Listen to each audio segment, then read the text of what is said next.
Assalamualaikum warahmatullahi wabarakatuh. Selamat siang pemirsa TVRI dimanapun Anda berada, semoga Anda selalu dalam keadaan sehat. Saya Muhammad Farisi, senang sekali siang ini menemani Anda dalam acara Jambi Bicara dengan tema mengoptimalkan percepatan pemulihan ekonomi di Indonesia.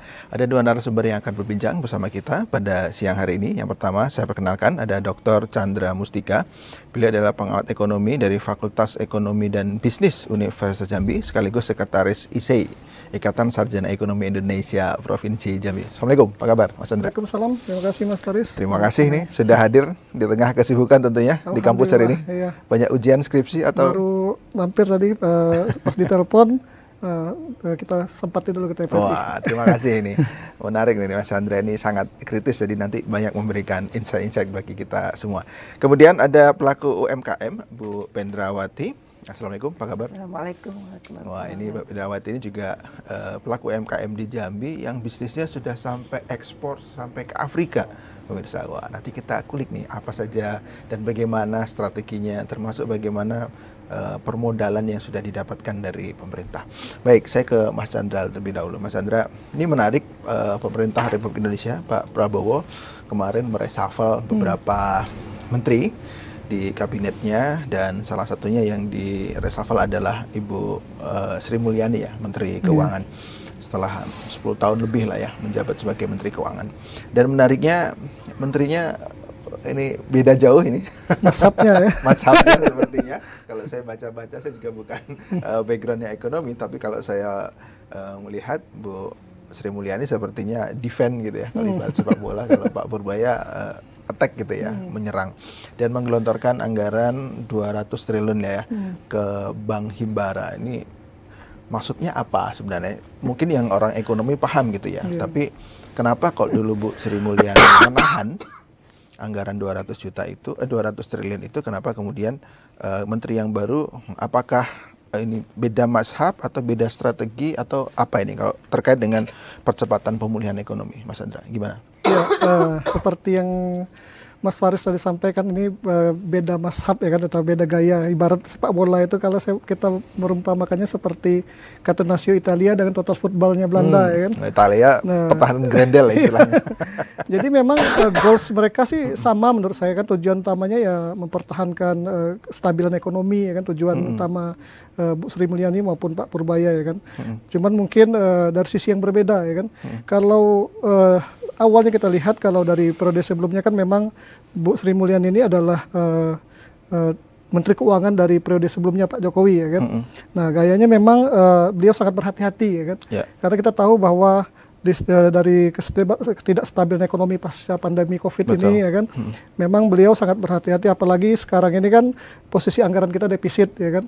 Nah kemudian permasalahan yang mungkin terjadi adalah karena pada saat sekarang ini, di mana kebijakan yang beliau keluarkan antara lain seperti efisiensi ya kan, kemudian tax rasio kita yang harus, salah satu programnya harus naik tax rasio ya kan.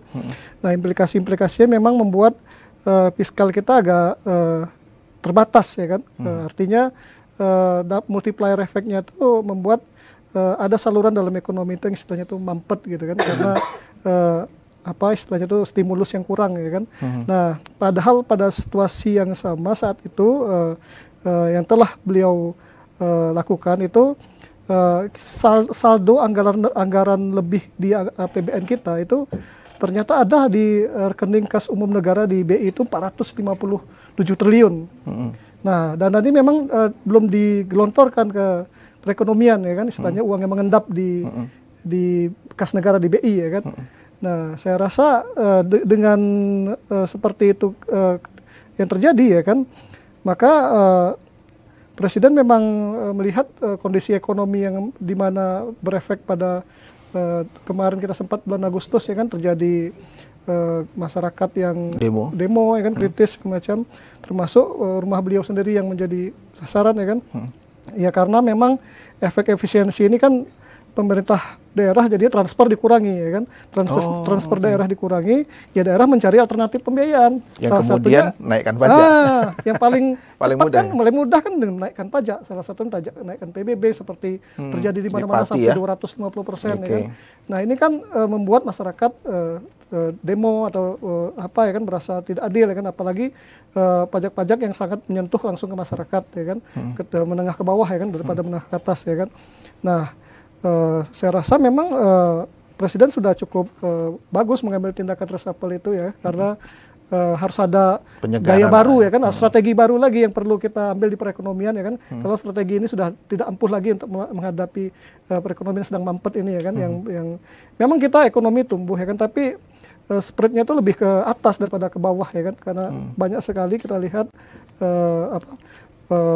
keterbatasan pekerjaan ya kan. Malah sekarang kan pekerjaan informal itu lebih banyak daripada pekerjaan formal. Artinya kan ini ketidakmampuan dari sektor ekonomi formal ini menyerap tenaga kerja tadi ya kan. Memberikan ruang kapasitas perekonomian dalam memberikan penawaran tenaga kerja ya kan. Oke. Mas Chandra, jadi pekerjaan sektor formal informal ini apa bedanya? Kalau pekerjaan sektor formal ini kan memang dari segi jam kerjanya kan memang sudah jelas full ya kan, artinya dia pekerjaan kantoran seperti PNS ya kan, BUMN ya kan, perusahaan ya kan. Nah memang betul-betul secara resmi ya kan, dari lembaga ya kan, dari perusahaan atau pemerintah ya kan.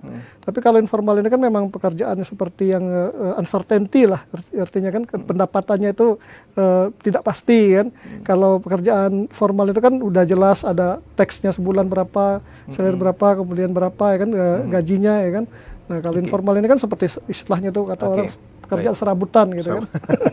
Kadang-kadang. Baik, sebelum ke Mbak Pendrawati ini supaya ngalir ini dialognya. Dan anggaran 200 triliun itu kan digelontorkan ke Bank Himbara ya, betul ya? Betul, ya. Nah, itu digunakan yang sering muncul di publik adalah digunakan untuk UMKM ya, betul ya? Seperti itu. Sebenarnya utamanya. Jadi tujuan utama Pak Purbaya ini dia mendorong perekonomian itu lebih produktif ya. Artinya selama ini kan kita tahu bahwa masyarakat susah sekali mendapatkan akses di perbankan ya kan. Oh, susah ya? Iya, sebagai Mas Faris tahu, saya dapat informasi itu sekarang ini malahan untuk permintaan kredit di pinjaman online gitu udah menyentuh 86 triliun. Artinya kan jadi di sini kan masyarakat lebih mudah mengakses fasilitas pinjaman online yang OJK itu, ya. Oke, pinjol itu resmi atau tidak? Yang pasti yang OJK ya kan, yang dikeluarkan oleh Otoritas Jasa Keuangan yang tercatat ya. Kalau yang tercatat di data BI itu berarti yang memang legal ya kan. 86 triliun itu kan ada kurang lebih 98 lembaga pinjaman online yang terdaftar di OJK ya kan. Nah, itu kan memang sangat mudah mengaksesnya bagi masyarakat ya kan. Nah, tapi kita berharap dengan adanya kucuran kredit dari 200 triliun ini ya kan ke Himbara ya kan, masyarakat banyak mendapatkan akses kredit dari perbankan ya kan. Jadi perbankan tidak lagi rigid ya kan dalam terlalu hitung-hitungan dalam mengguyur kredit ya kan, karena kan sekarang kan suku bunga juga udah turun ya kan, BI rate turun ya kan, artinya memang tujuannya supaya ekonomi itu jalan ya kan, sektoral kita bergerak ya kan, supaya ini kan ekonomi naik ya kan, penyerapan tenaga meningkat ya kan. Nah itulah maksud supaya istilahnya itu ekspansif ya kan, dengan melakukan penambahan jumlah uang beredar kalau dialirkan ke masyarakat. Oke, ya. Itu kan tujuannya. Apakah tercapai? Nanti kita tanya dulu. Kita tanya dulu sama Mbak Pendrawati. Mbak, apa kabar? Baik, Pak. Mbak Pendra, kenalan dulu nih, apa usahanya? Assalamualaikum warahmatullahi wabarakatuh. Saya Pendrawati, pelaku UMKM di Kota Jambi dari tahun 2015. Usaha saya adalah sambal tempoyak dengan brand Maugi dan juga turunannya keripik durian. Ini inovasi terbaru dari Kota Jambi untuk dunia. Wah, untuk dunia loh brandingnya. Kita harus optimis ya Pak ya. Oke, Mbak ceritakan dulu gimana produknya itu, bentuknya bagaimana? Tidak dibawa ya, kebetulan tidak dibawa juga ya. Tadi di motor. Gimana Mbak? Sambalnya sambal tempoyak ini gimana? Sudah kita izinnya sudah BPOM, halal MUI, legalnya sudah lengkap. Packingnya ada yang dari jar kaca dan juga ada yang dari botol plastik. Dan alhamdulillah usaha kita sudah pernah ngirimnya ke Brunei, ke Malaysia, pernah ngirim ke Korea, dan yang selalu itu ke Senegal, ke Afrika. Dari usaha yang kami jalanin karena fokus, tentu kita harus optimis. Tetapi dengan ekonomi Indonesia yang sangat melemah, itu sangat berdampak sebenarnya untuk kami para pelaku UMKM. Mungkin bukan di Kota Jambi, kalau menurut saya mungkin seluruh Indonesia, karena saya ada grup kita se-Nusantara selalu membahas masalah ekonomi yang melemah, daya beli masyarakat yang melemah. Mbak, sejak kapan ngerasa ekonominya melemah? Apakah dari COVID kemarin pernah sempat naik, kemudian turun lagi, atau dari COVID itu terus melemah sampai sekarang? Dari COVID kemarin itu sempat naik di 2022 sampai 23 itu naik.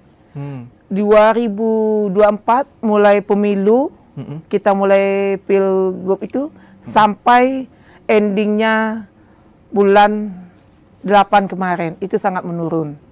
Dan juga kita pengirim keluar itu harga kargo juga naik. Jadi semuanya itu berdampak untuk para pelaku UMKM. Dan kami sebenarnya sangat berharap para UMKM itu kemarin dengan adanya MBG misalnya makan gratis itu, kami para pelaku UMKM itu dapat andil dari proyek negara. Ternyata MBG ini cuma dikuasai sekelompok pengusaha besar yang mempunyai modal besar, dan kami tidak mendapatkan andil di sana. Sebenarnya kami berharap, walaupun kami UMKM kecil, kami juga dipotong pajak, kami taat pajak, kami juga memberdayakan ibu-ibu.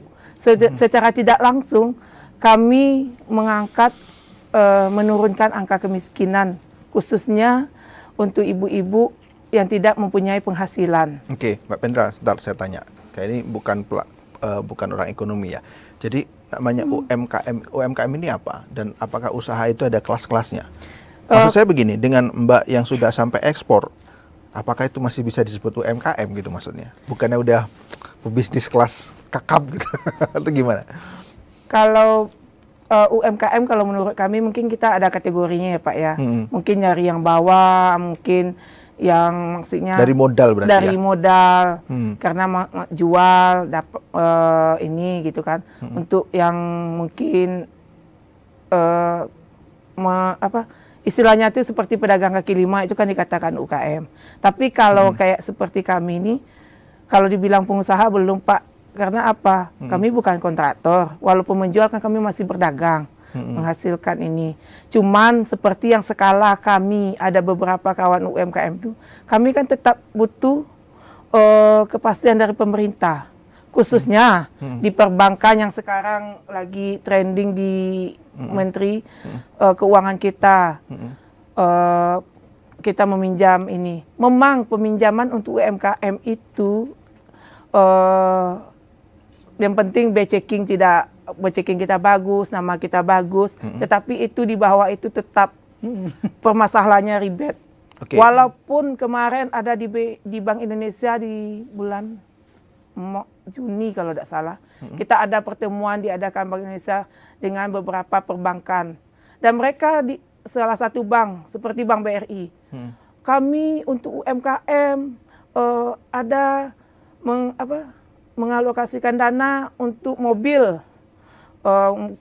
Maksudnya UMKM ini bisa meminjam kredit dengan bunga rendah untuk fasilitas angkutan. Angkutan maksudnya kan kami UMKM ini ngantarkan barang ke gudang pres, kan butuh kendaraan. Beli mobil ya? Bisa beli mobil seperti itu.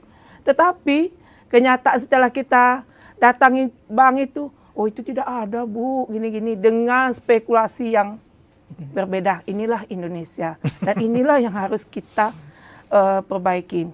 Dan juga di Indonesia, yang kami sering kami alamin itu, laporan bagus.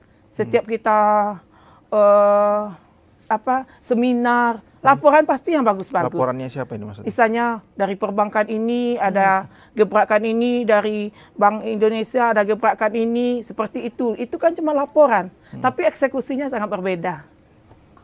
Itu sebenarnya. Okay. Baik, Mbak Pendrawati, bisa diceritakan dulu kan awalnya awal mungkin sampai kondisi sekarang ini. Dulu kalau mendapatkan modal itu kan berarti harus pinjam ya, kredit ya di bank.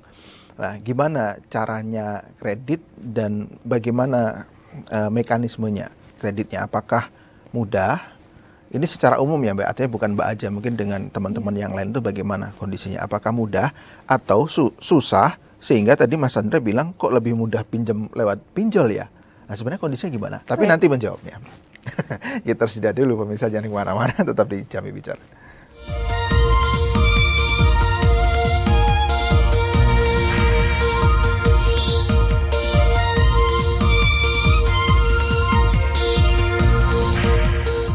Terima kasih pemirsa, masih tetap bersama kami. Menarik yang hari kita bahas hari ini tentang mengoptimalkan percepatan pemulihan ekonomi di Indonesia, khususnya di Jambi. Saya dengan Mbak Pendrawati, pelaku UMKM.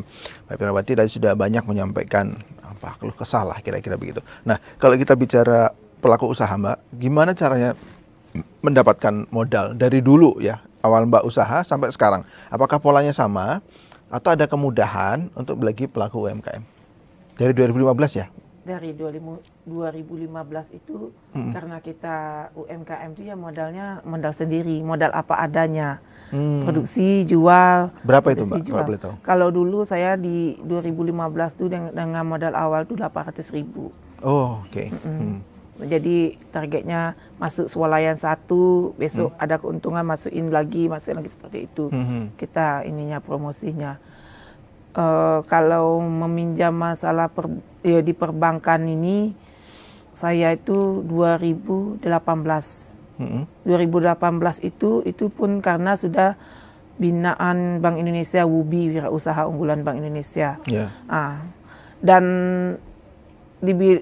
makanya yang kami katakan kalau realisasinya penyampaiannya itu sangat mudah gini-gini, tetapi realisasinya itu yang sangat dipersulit. Jadi beda antara program yang ditawarkan dengan pelaksanaan di lapangan. Ya, sangat berbeda.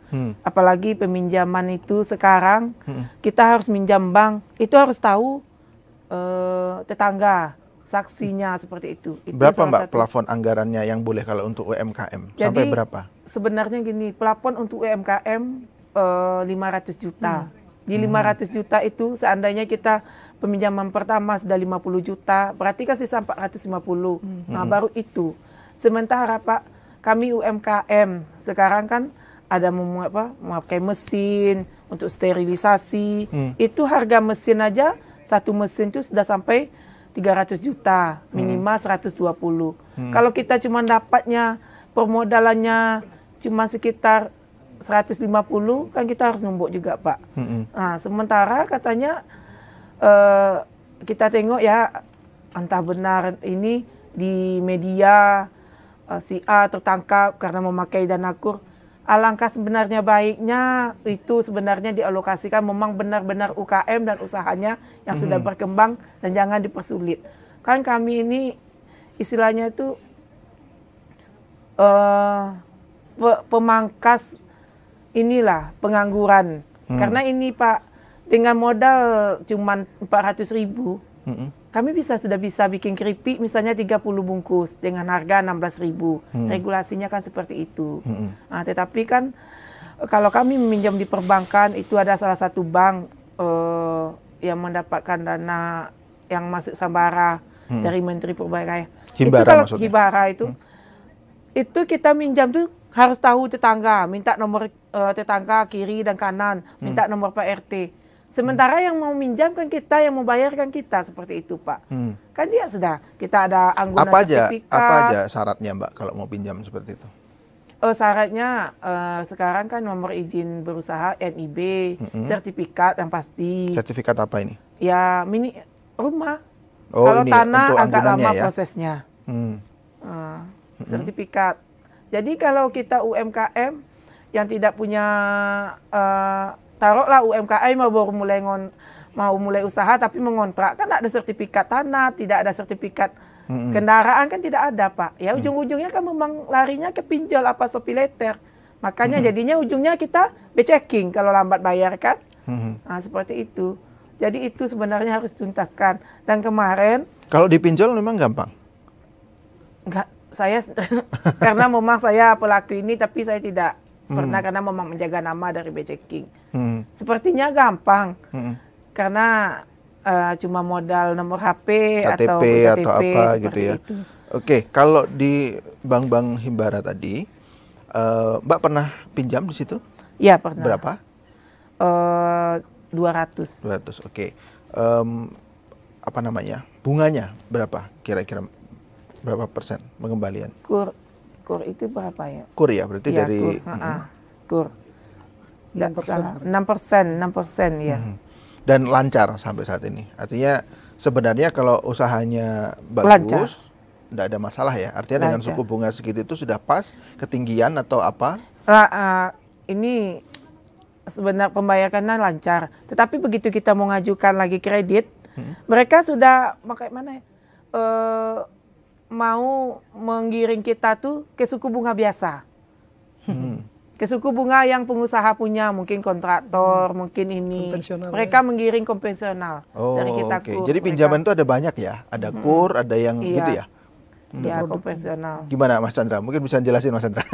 Ya, ini kan tergantung produk perbankan dan program pemerintah Mas Maris ya. Kalau KUR ini kan memang program pemerintah ya kan, melalui Himbara tadi ya kan. Berarti dana yang 200 triliun itu sebenarnya bisa keserap ke situ ya? Bisa dialokasikan Untuk KUR. yang jelas kan itu untuk menambah likuiditas dari bank yang bersangkutan, Bank Himbara Sebentar tadi Mas, ya kan. jangan pakai bahasa likuiditasnya apa? Likuiditas ini apa maksudnya? Artinya dari sisi modal kekuatan dari perbankan tadi dalam menyalurkan uang mereka tuh Modalnya lebih banyak. liquid gitu.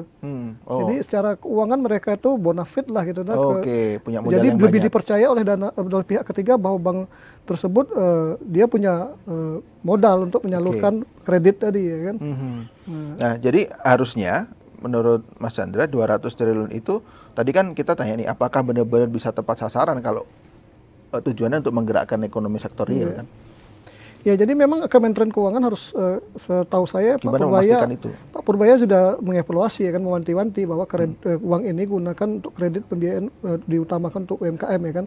Karena UMKM ini yang multiplier efeknya seperti Ibu bilang tadi bisa menyerap tenaga kerja ya kan. Kemudian juga ada meningkatkan daya beli masyarakat ya kan. Nah, diharapkan dengan kucuran tadi ya kan salah satu produk dari kredit itu kan macam-macam tadi kan. Nah, untuk kredit KUR ya kan mungkin bisa ditambah ya kan. Kemudian ada kalau yang untuk konsumtif atau yang untuk yang konvensional untuk pengusaha tadi kan ada produk-produk kredit dari bank tersebut.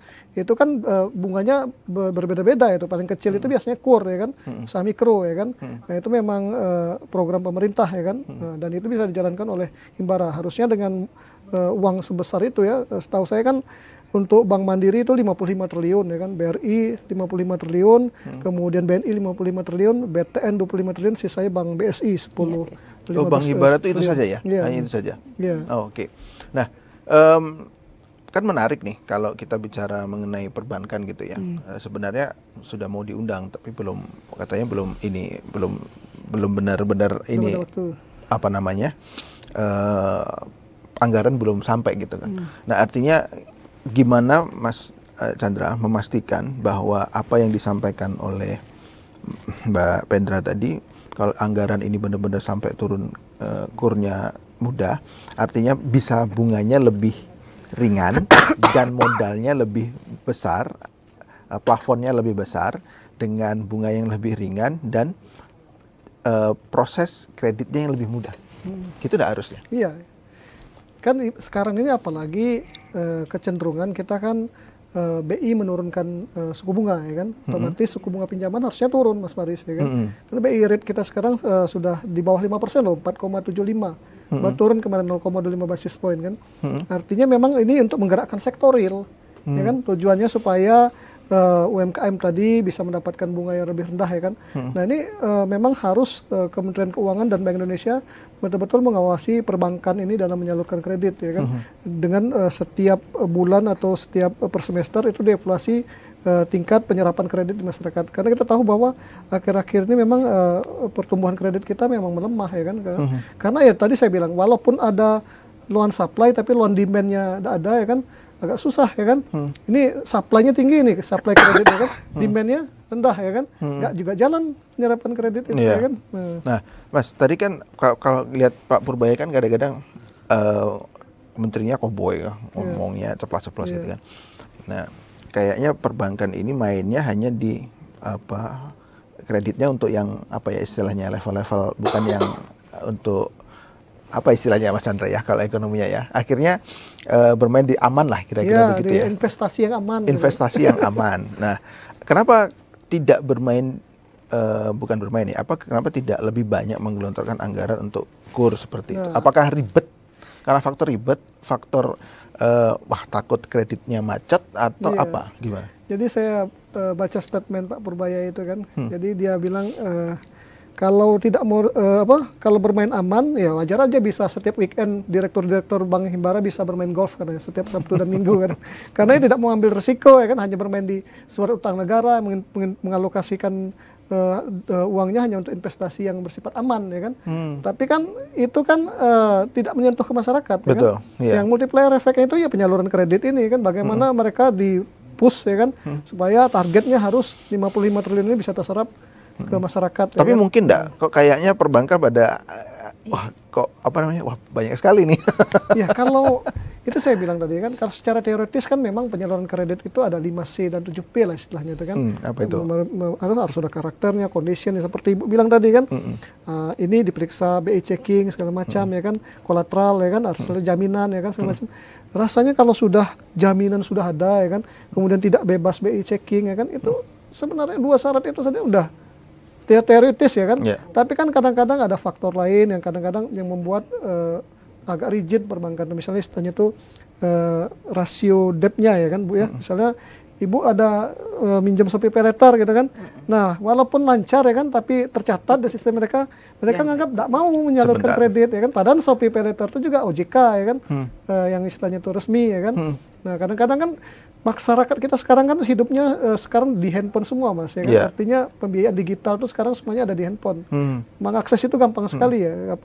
Kan setiap marketplace tadi, ya kan, menawarkan paylater, ya kan. Nah, kadang-kadang kan UMKM kita banyak di situ, ya Mas. Seperti sekarang kan produk Shopee hanya bukan hanya untuk pembeli saja, penjual udah ada itunya, pinjam penjual, ya kan. Nah, itu kan bunganya juga bersaing dengan perbankan, ya kan. Nah, jadi kan kita tidak heran kalau pertumbuhan pinjaman di sektor digital, ya kan, berbasis digital itu luar biasa, ya kan, 86 triliun di masyarakat berputar. Kenapa kemudian bank-bank Himbara tidak bikin itu saja? Ya hal yang sama. Betul. Saya pikir kayak takut. Mandiri sudah ada itu. Dia dulu ada, kemarin ini kan ada produknya Mandiri Paylater, ya kan. Tapi ya itu tadi saya bilang kan kadang-kadang agak rigid, ya kan. Karena mereka melakukan sistem pembiayaannya juga. Oke, kita sapa dulu penelpon. Halo, halo, assalamualaikum, selamat siang. Waalaikumsalam warahmatullahi taala wabarakatuh. Silakan. Selamat siang juga, Pak Yudi. Ya, Pak Yudi, silakan. Ya, terima kasih. Dan sejenak, Bung Ekarizi. Silakan, Pak. Yang terhormat, Dr. Chandra Mustika MSc, Pengamat Ekonomi Unja yang saya hormati.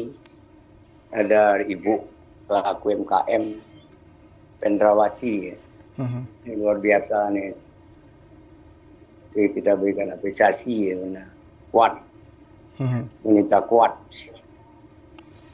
Berbicara masalah judul ini, mohon maaf ya, tentu apa yang kita lihat, kita dengar, kita rasakan bersama.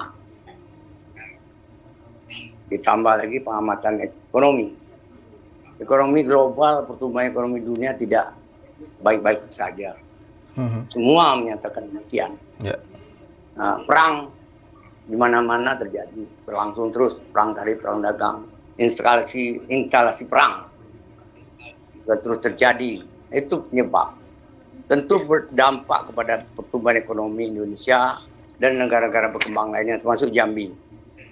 Nah, Indonesia dalam hal ini, Presiden Prabowo sudah mengeluarkan banyak kali kepres tentang bantalan untuk 200 triliun itu. Jadi jangan salah paham, 200 triliun itu termasuk UMKM seluruh Indonesia. Nah, berdasarkan data pertumbuhan ekonomi UMKM mikro itu kan 62%. Nah, saya tidak tahu di Jambi, tolong pengamat itu meneliti berapa sebenarnya Jambi ini. Jadi itu salah satu UMKM diberikan. Nah, kalau salah duanya bukan cuma modal saja, pelatihan, kemandirian, naik kelas. Justru itu UMKM menurut saya harus lengkap datanya, Bu. Ada SIB, surat izin berusaha, Depkes, MUI, halal dan sebagainya. Jadi tidak bisa menuntut bahwa Ibu legalitas lengkap. Belum lagi bahan-bahannya. Nah, menurut saya, kacamata perspektif masyarakat Indonesia khusus Jambi, kita cukup walaupun mau kiamat dunia nanti kita perkuat aja sektor ekonomi mikro kita. UMKM dan jadi kan nasional 62%, Jambi nggak tahu, kabur datanya. Bangga buatan Indonesia, bangga buatan Jambi. Itu dikeluarkan oleh Pak Gubernur, laku pimpinan. Jadi perputaran ekonomi lokal, ekonomi Indonesia itu, Jambi itu yakinlah bisa kuat itu. Nah, sederhana tuh. Terserah orang mau hancur di sana, kita perkuat ekonomi mikro kita. Terkuat itu kalau itu disupport. Ekonomi mandangnya apa yang perlu diperkuat?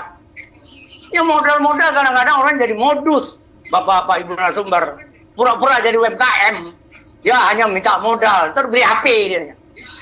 Oke, Pak Yudi. Nah, jadi menurut saya terakhir itu sangat penting, jangan salah pengamat ya. Baik. Jadi don't worry, be happy. Itu yang paling penting di Indonesia. Jangan takut untuk menjadi bahagia. Baik. Saya itu demikian. Semangat, terus pengamat ekonomi, ibu-ibu PMKM dengan 635.100 jiwa di kota Jambi ini adalah pendapatan dari sektor jasa dan perdagangan. Luar biasa. Baik, terima kasih Pak Yudi. Nanti Mbak Pendrawati merespon apa yang disampaikan, berapa sebenarnya data UMKM di Provinsi Jambi. Ya, teman-teman tuh bagaimana kondisinya. Kita jeda dulu pemirsa, jangan kemana-mana, tetap di Jambi Bicara.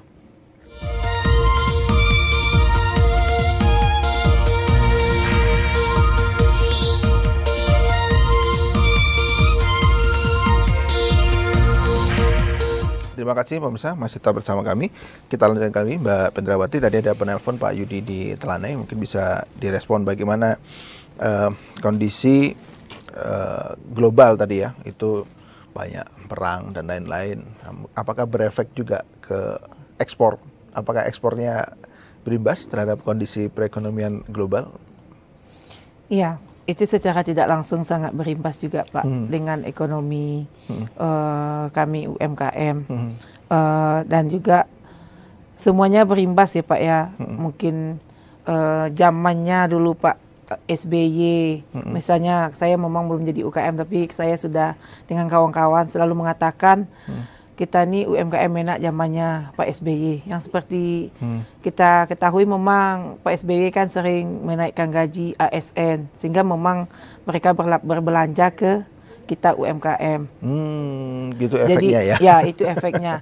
Dan berimbas sekali sekarang nih ketika efisiensi anggaran itu, makanya UMKM juga gigit jari. Apalagi kita khususnya di Jambi ini kan bukan daerah pariwisata, tapi memang jasa, penjualan barang dan jasa Pak. Nah, gimana kondisi teman-teman yang lain Pak Pendrawati? Kondisi teman-teman yang lain itu sama semuanya. Baik yang memasukkan barang ke Indomaret, Alfamart, semuanya sama. Karena penurunan ekonomi ini sangat berdampak ke kita semua. Nah, kalau terkait dengan pelatihan dan lain-lain, apakah ada? Ada pelatihan Pak, tetapi sekarang ini benar yang dikatakan Pak Yudi tadi, banyak yang mengatakan UMKM, tetapi sebenarnya di petanya mereka bukan pelaku juga. Sekarang bergotong royong, saya ketua UKM ini, saya ketua UMKM ini. Tetapi rasisnya kalau kita bilang itu adalah tujuannya di penggiringnya untuk politik. Istilahnya Maksudnya itu gimana tuh? tim-tim sukses ini sekarang mendirikan organisasi UMKM, tapi mereka bukan pelaku UMKM. Nah, seperti itu. Terus yang dikatakan Bapak penelpon tadi itu ada benarnya juga. Dikasihkan dana untuk modal UMKM nanti beli HP. Tapi ingat Pak, itu bukan UMKM yang seperti kami yang memang mencari duit dari produksi bikin jual. Memang itu ada oknum-oknumnya tetap ada. Apa sih oknum-oknumnya yang biasa terjadi di UMKM ini, pelaku UMKM? Oknumnya mungkin beberapa orang lah mengatakan mungkin dulu tim sukses pemerintahan yang ini.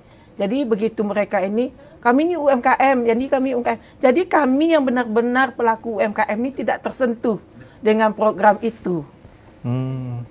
Karena mereka itu yang punya tidak akses mempunyai informasi, produk, tidak punya akses informasi mereka karena mereka adalah tim mungkin dulu. Sementara kan kami ini fokus untuk produksi, jualan, laku, dapat duit. Seperti itu. Jadi kami tidak terlalu mendapatkan informasi dan juga pelatihan-pelatihannya itu tetap ada, tetapi tidak tetap tepat sasaran. Banyak juga yang di pelatihan itu bukan UMKM yang hadir itu. Maaf, mungkin ibu-ibu yang cuman kepengen selfie, duduk di hotel seperti itu. Jadi ilmunya itu tidak sampai ada juga beberapa persen. Dan juga biasanya siapa yang menyelenggarakan kegiatan UMKM? Beberapa dinas terkait, seperti itu Pak. Dan juga ada ini yang untuk kelemahan kami UMKM, kebetulan saya juga ada juga mendamping kawan-kawannya baru mau bertumbuh untuk UKM. Yang susah mendapatkan KUR ini, karena apa? Kan kita di masyarakat ini ada PNM. Pinjaman yang PNM itu dia per kelompok, minimal satu kelompok 8 orang. Itu istilahnya tanggung renteng. Jadi tanggung renteng itu Pak, mereka lebih mudah mendapatkan akses itu. Ketika satu orang tidak bayar, yang nanggungnya anggota yang lain seperti itu. Jadi tanggung renteng. Tetapi kelemahannya, walaupun kita ini di sini lancar pembayarannya, kalau kita sudah ada peminjaman di PNM ini, masyarakat ini tidak dapat lagi bisa mengakses KUR. Karena sudah terbaca di B-checkingnya. Dan ternyata PNM itu juga katanya dana pemerintah yang berupa KUR, tapi bunganya jauh di atas KUR. Seperti itu sebenarnya. Banyak sih Pak ininya. Dilema-dilema di masyarakat itu. Seperti kemarin Bank 9 Jambi ada bikin ini juga peminjaman 5 juta untuk UMKM pemula. Sekarang ini bukan tidak bersyukur jadi UMKM meminjam 5 juta. Tapi 5 juta untuk modal beli minyak, beli tepung, beli itu memang sudah sangat tidak efektif. Dan itu yang menanggungnya misalnya per kelompok, misalnya organisasi si A misalnya. Yang menanggungnya ketua. Begitu nanti yang tidak membayar, ya dia yang bertanggung jawab ketua. Itu kan tidak relevan juga kebijakan seperti itu, Pak. Oke, baik. Saya ke Mas Chandra lagi. Jadi Mas Chandra, 200 triliun yang sudah digelontorkan tadi kan tentunya harus terserap. Dan kalau lihat statement di berita-berita bahwa Pak Purbaya, nih Himbara saya kasih nih, kira-kira gitu. Berejo lah, gitu bahasa Jambi ya. Nah, kira-kira perbankan mampu nggak menyerap dan bisa menggelontorkan ke UMKM? Tantangannya itu? Ya, sebenarnya itu balik lagi ke strategi direkturnya masing-masing lah ya, perbankan itu ya, yang harus punya strategi yang bagus bagaimana uang ini terserap masyarakat ya kan. Cuman memang mereka harus memperhatikan risiko juga kredit macet ya kan. Ibaratnya ini kan berhati-hati juga si malakama ya kan. Kalau kita menggelontorkan aja tapi ternyata kredit macet, konsumsi meningkat kan bisa mendorong inflasi juga ya kan nanti kan. Nah, makanya Pak Purbaya bilang kan ya pusing ini direkturnya ya kan. Cuman ya itu daripada mereka digaji besar harus berinvestasi, mikir ya kan? itu kan. Betul. Gaji besar dan daripada tiap minggu main golf katanya kan harus mikirin ini dulu ya kan, bagaimana ini disalurkan ke masyarakat ya kan. Nah, cuman memang ya seperti Bu Vendra bilang tadi, memang perbankan memang harus ibaratnya itu lebih fleksibel lah ya, jangan terlalu rigid gitu kan. Karena akibatnya itu tadi masyarakat bisa mencari alternatif pinjaman lain gitu. Itu yang membuat susah salur kredit ini terserap di masyarakat ya kan. Oke. Kan ada pinjaman yang dari perbankan Himbara, ada pinjol ya. Pinjol ini ada yang resmi, ya, ada yang tidak resmi, ilegal. Ada yang tidak resmi atau ilegal. Artinya berarti bunga dari pinjol ini dengan bunga yang dari ilegal. Pinjol dengan yang Bank Himbara tadi lebih tinggi mana? Lebih tinggi yang pinjol ini walaupun dia legal ya kan. Karena kan tinggi. Ya, karena kalau mereka ini kan lendernya ada pihak ketiga gitu. Jadi penyalurannya itu ada, kalau perbankan kan langsung dapat uang langsung ke masyarakat. Kalau ini kan ada lembaganya gitu kan.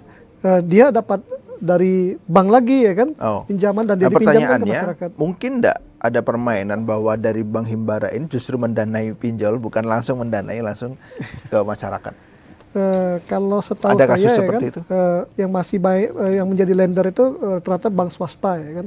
Tapi saya tidak tahu ya kan, kalau data setahu saya Himbara juga sangat berhati-hati ya kan, karena yang bermain sebenarnya walau memang untungnya tinggi itu karena resikonya kan si lembaga tersebut ya kan yang menyalurkan ya kan. Nah mereka kalau kita bicara perbedaannya hampir 3 atau 2 kali lipat dengan bunga KUR ya kan. Karena memang resiko yang macetnya lebih tinggi ya, karena kan tanpa jaminan, tanpa agunan ya kan. Hanya modal KTP sama itu kita cair ya kan dalam waktu 1 menit 2 menit ya kan. Nah mungkin berkaca dari itu agar masyarakat kita lebih mudah mengakses produk-produk perbankan ini, terutama pinjaman dari perbankan ini ya.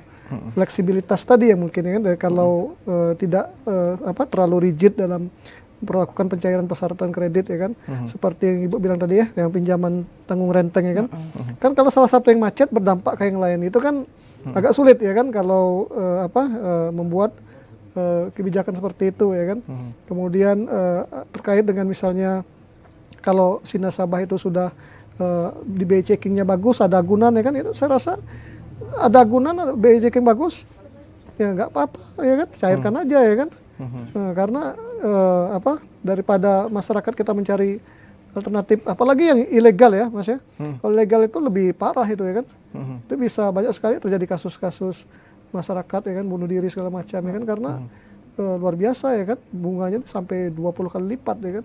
Karena dia ilegal ya kan. Makanya kan pemerintah bilang kalau berkaitan dengan ilegal tidak usah dibayar gitu. Karena dia secara hukum tidak boleh melakukan pembiayaan ke masyarakat ya kan. Jadi istilahnya batal kalau masalah secara hukum ya kan. Jadi kalau sesuatu yang tidak legal, tidak resmi itu berarti akadnya itu sendiri sudah tidak sah ya kan. Tapi masyarakat tahu ya ini pinjolnya ilegal resmi. Nah ini yang banyak mungkin tugas kita bersama melakukan pencerahan ya kan. Melakukan pencerahan ke masyarakat ya kan, karena banyak sekali masyarakat kita yang tidak tahu yang mana yang OJK, mana yang tidak OJK ya kan. Dan ini dimanfaatkan oleh pihak-pihak yang tidak berkepentingan tadi ya kan, untuk melakukan penipuan ya kan, melakukan ke masyarakat ya kan, penyaluran ke masyarakat tanpa izin dari OJK tadi. Bentar, kan ada OJK itu otoritas jasa keuangan ya. Apa perannya kalau dalam gelontor 200 triliun ke Himbara itu, apa peran mereka seharusnya? OJK ini kan dia bisa mengawasi Mas ya, tapi dia lebih bukan kalau perbankan ini kan dia langsung BI ya kan, sebagai pengontrol ya kan. Kalau OJK harus bersifat kalau sudah pembiayaan ya kan. Pembiayaan bersifat keuangan, maka tugas OJK untuk mengawasi investasi dan pembiayaan ya kan. Tapi kalau bersifatnya yang cadangan modal bank segala macam itu masih dikontrol oleh bank sentral ya kan, BI ya kan. Oke. Baik, kita jeda dulu, masih ada satu segmen lagi. Kita kembali setelah pariwara berikut ini pemirsa, jangan kemana-mana.